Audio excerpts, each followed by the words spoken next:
بسم اللہ الرحمن الرحیم۔ دیوان اسلام کے معزز ناظرین، السلام علیکم۔ ایک عظیم ستونوں کو قائم کرنے والی قوم جن کا قد و قامت پہاڑ جتنا تھا، آخر انہوں نے ایسا کیا کیا جس کی وجہ سے ان پر اللہ تعالیٰ کا عذاب آیا؟ جب اللہ تعالیٰ کا بڑا عذاب اور طوفان تھم گیا اور حضرت نوح کشتی سے اتر آئے، حضرت نوح کے 3 بیٹے دنیا کے مختلف علاقوں کی طرف روانہ ہوئے تاکہ دنیا میں انسانوں کی آبادی پھیل جائے۔ حضرت نوح علیہ السلام کے ایک بیٹے سام سرزمین عرب میں آ کر رہے، جہاں ان کی نسل بڑھی اور عرب میں سامی نسل میں اضافہ ہوا۔ سام کی نسل میں سے ایک طاقتور سردار پیدا ہوا جس کا نام عاد تھا۔ عاد نے جنوبی عرب کے علاقے کو اپنی اولاد کے ذریعے آباد کیا۔ ان کی اولاد کے 13 قبیلے یہاں آباد تھے۔ یہ لوگ ہی قوم عاد کہلاتے تھے۔ عرب کے اس بنجر صحرا کو انہوں نے خوبصورت بستیوں میں تبدیل کیا۔ قوم عاد دنیا کی سب سے لمبی اور طاقتور قوم تھی۔ ان کے حوالے سے مشہور ہے کہ وہ اپنے ایک ہاتھ سے ہی درخت کو اکھاڑ پھینکتے تھے۔ ان کی عمر کم و بیش 1000 سال ہوا کرتی تھی، جبکہ وہ کبھی بوڑھے نہیں ہوتے تھے، نہ انہیں کوئی بیماری ہوتی تھی۔ انہوں نے اعکاف کو کاٹا اور پہاڑوں میں عالی شان محل بنائے تھے، جبکہ لمبے لمبے ستونوں کو تراش کر اپنی بستیوں کی شان میں 4 چاند لگائے تھے۔ اسی لیے قوم عاد کو 1000 ستونوں والے شہر کی قوم بھی کہا جاتا ہے۔ یہ قوم کھیتی باڑی کیا کرتی تھی، کھجور کے باغات کی مالک تھی، اور تو اور انہوں نے چٹانیں کاٹی اور بڑی بڑی نہریں جاری کی۔ مختصر یہ کہ یہ قوم اپنے دور کی سپر پاور تھی۔ ایک روایت کے مطابق قوم عاد کا سب سے لمبے قد والا آدمی 500 ذراع کا ہوتا تھا، جبکہ سب سے چھوٹے قد والا آدمی 300 ذراع کا ہوتا تھا۔ معلومات کے لیے عرض ہے کہ ایک ذراع تقریباً 1.5 فٹ کا بنتا ہے۔ ان تمام نوازشوں کے باوجود ان کی دولت نے انہیں سرکش بنا دیا اور وہ قوم اللہ کی نافرمان ہو گئی۔ طوفان نوح کے بعد قوم عاد بت پرستی کرنے والی پہلی قوم تھی۔ ان کے 3 مخصوص بت تھے جو کہ حمود، ہب اور سمد تھے، جن کی قوم عاد پوجا کیا کرتی تھی۔ اس کے ساتھ ہی قوم کئی برائیوں میں بھی مبتلا ہو گئی اور بدکاریوں کی تمام حدود کو پار کر گئی۔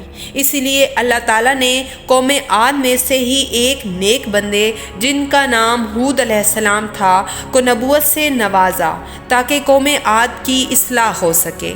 حضرت ہود علیہ السلام نے 50 سال اپنی قوم کو دین حق کی دعوت دی۔ قوم کے 2 قبائل جن کا نام کلمان اور خلجان تھا، جو کہ اس قوم کے سردار تھے، نے حضرت ہود علیہ السلام کی سخت مخالفت کی، لیکن قبیلہ خلجان دعوت حق پر ایمان لایا۔ باقی 12 قبیلے تکبر و غرور میں مبتلا ہو گئے اور اللہ تعالیٰ کی نافرمانی کرتے رہے۔ وہ کہتے تھے کہ اگر ہم سے زیادہ کوئی طاقتور ہے تو اسے لے آؤ۔ اب ان پر عذاب قریب تھا۔ کئی دنوں تک اعکاف میں بارش نہ ہوئی، ہر طرف سوکھا پڑنے لگا، کھیت برباد ہو گئے اور زمین بنجر ہونا شروع ہو گئی، مویشی مرنے لگے، یہاں تک کہ لوگ بھی پانی کے لیے تڑپنے لگے۔ جب خوراک کے لیے کچھ میسر نہ تھا تو یہ لوگ کتے، بلیاں اور مردار کو اپنی خوراک کے طور پر استعمال کرنے لگے۔ ایک سیاہ بادل اعکاف کی طرف بڑھا، جسے دیکھ کر حضرت ہود علیہ السلام سمجھ گئے کہ اللہ کا وعدہ قریب ہے۔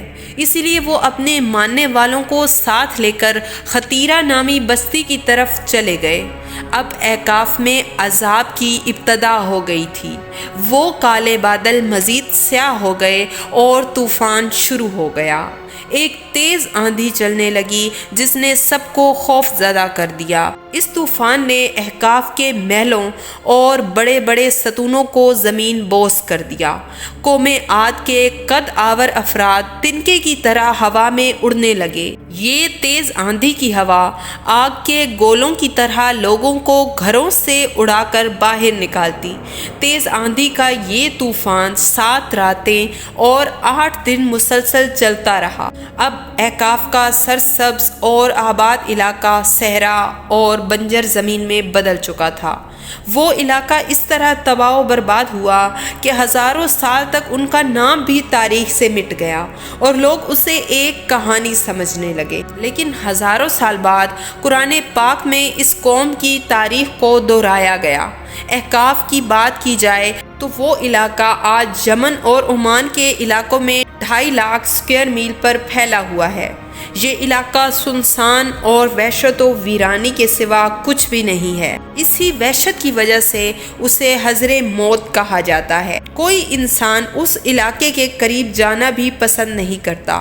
1930 میں ایک برٹش برٹرم تھامس نے اس علاقے کو پار کرنے کا ارادہ کیا، لہٰذا وہ مقامی بدوؤں کے ساتھ اونٹ لے کر اس علاقے کی طرف روانہ ہوا۔ وہاں اس نے ایک کھنڈر نما عمارت دیکھی، لہٰذا اسے مقامی لوگوں سے پتہ چلا کہ یہاں ایک شہر آباد تھا جس پر اللہ کا عذاب آیا تھا، اور اس طرح اگلے 35 سالوں تک اس علاقے پر تحقیق جاری رہی، اور آخر کار سیٹلائٹ کی تصویر کے ذریعے حضر موت کے علاقے میں دبے آثار ملے، جس سے یہاں موجود آبادی کا اندازہ لگایا جا سکتا ہے۔ امید کرتی ہوں ویڈیو آپ کو پسند آئی ہوگی۔